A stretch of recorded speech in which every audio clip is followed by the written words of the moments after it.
Mardi matin, centre d'entraînement de la Baumette à Angers. Jean-Louis Garcia et les joueurs du SCO se remettent au travail après la claque reçue à Lens samedi dernier lors de la 8e journée de Ligue 2. Pourtant, les Angevins attendaient ce grand rendez-vous avec impatience. Ça faisait plus de 15 ans que le SCO ne s'était plus rendu à Bollaert pour y affronter le Racing. La dernière fois, c'était le 28 août 1993. Angers évoluait alors en Ligue 1 et s'était imposé 1-0. Cette fois-ci, les données ont changé. Samedi, Lens a infligé un cinglant 3-0 aux SCOistes, la plus lourde défaite d'Angers depuis plus de 4 ans. C'est vrai qu'on est quand même assez déçus. On pensait faire un bon résultat là-bas. Bon, maintenant, on a raté notre première période. En deuxième mi-temps, on a réagi, mais ça n'a pas suffi. Bon, on est un peu sur la continuité de cette mauvaise période, avec des bons matchs. On prend beaucoup de buts et on n'arrive pas à marquer. Donc, faut continuer à travailler et puis on va essayer de s'en sortir, tout simplement. Tout de suite, retour sur le match. Dès le début de rencontre, les Lensois imposent leur rythme et se créent logiquement les premières occasions. Tout d'abord avec cette frappe de Monet-Paquet, ensuite avec cette reprise de Doumeng. Pour l'instant, Angers subit mais ne rompt pas. À force de laisser la maîtrise du jeu au sang et or, les Angevins vont finir par concéder l'ouverture du score.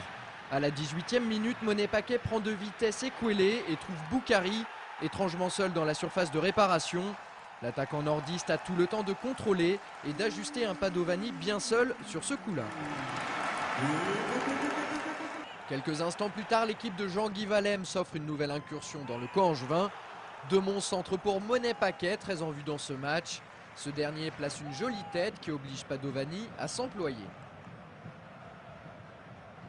Vient ensuite un des tournants, sinon le tournant de la rencontre.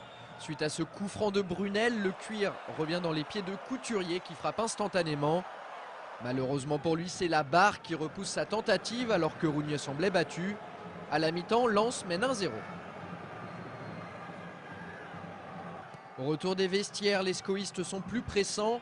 Ekwele, monté aux avant-postes, sonne la révolte angevine, mais sa reprise frôle la transversale d'un Vedran Rougneux, visiblement énervé par la passivité de sa défense. Alors que les Blancs et Noirs font jeu égal avec leurs adversaires, ils vont craquer à 10 minutes du terme de la rencontre. Djema profite de cette erreur de Fall et lance Maoulida. L'ancien Marseillais gagne son duel face à Padovani, pour le plus grand bonheur des 30 000 supporters lensois. Ce qui devait être une grande soirée de football va se transformer en calvaire pour les protégés du président Willy Bernard. En toute fin de rencontre, Angers concède un pénalty. Contrairement au cas précédent, notamment contre Clermont-Auvergne, le pénalty est justifié cette fois-ci. Yoann Demont s'en charge et prend le portier angevin à contre-pied. Score final 3-0. En ce moment, à Angers, les temps sont durs. On est dans une période délicate où on est moins bon, on est moins performant. On a un petit peu moins de réussite aussi.